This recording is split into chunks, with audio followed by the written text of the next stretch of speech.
მზით და სამუხტი მოწყობილობები მხოლოდ შედარებით ძლიერი ნათების პირობებშია ეფექტური, ასე რომ ილინოისის შტატის სამშენებლო ინჟინერიის კვლევით ლაბორატორიაში მკვლევარები ენერგიის სხვა ბუნებრივ წყაროზე, ქარზე გადაერთვნენ, რომელიც ღია სივრცეებში ხშირად არის.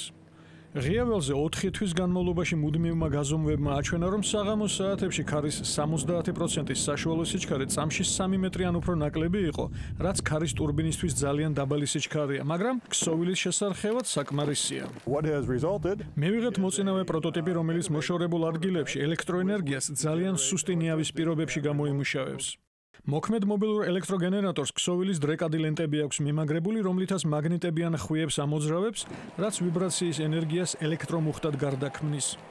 განსაკუთრებით ძნელი ისეთი ელექტრონული მოწყობილობის შექმნა იყო, რომელიც მუდმივად ცვალებად ქარის სიჩქარეს და შესაბამისად ცვლად ენერგიას თანაბარ ელექტროდენად გარდაქმნიდა.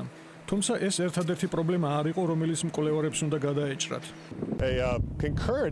ერთდროულად ენერგიის შენახვაზეც მუშაობდით. მოგეხსენებათ, რომ ეს ენერგიის გამომუშავების და შენახვის ერთიანი აპარატი იყო, ამიტომ სუპერკონდენსატორის ტექნოლოგიის შექმნაზეც მუშაობდით, რასაც მთელი რიგი ნაშრომების გამოცემა და ასევე მეორე პატენტის გამოქვეყნება მოჰყვა. ამ პროექტში ილინოისის უნივერსიტეტის საინჟინრო ფაკულტეტის ბევრი სტუდენტი მონაწილეობდა. მოწყობილობა დაახლოებით 3 ვატ ენერგიას გამოემუშავებს. მკვლევარები ახლა დრეკადი ფოტოელემენტებისგან შექმნილი ლენტებით ატარებენ ცდებს, რომლებიც დღის განმავლობაში შეიძლება ენერგიის დამატებით წყაროდ იქცნენ. გია მელიქიშვილი, ამერიკის ხმა, ვაშინგტონი.